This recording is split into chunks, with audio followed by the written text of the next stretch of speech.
ពីអូនវិញចុះអូនក្រត្រប់គ្មានអ្វីគប់ចិត្តបងសងគឺមានតែទឹកចិត្តដែលស្មោះតែស្រីស្រស់គ្មានទ្រពក៏កញអូនបានប្រាប់បងដឹងហើយថាអូននៅជោគការសិក្សា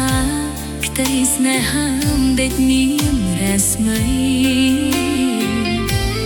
អូនស្ម័គ្របងស្ម័គ្រអស់ពីដួងហឺរតីប្រាថ្នារួមស្នេហាភក្តីចិត្តប្រថ្លៃឥតបី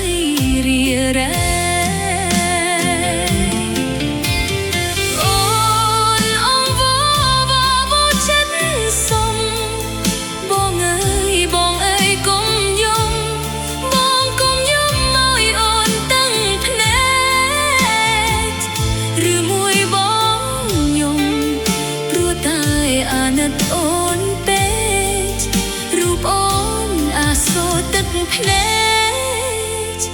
ហូរជ្រែក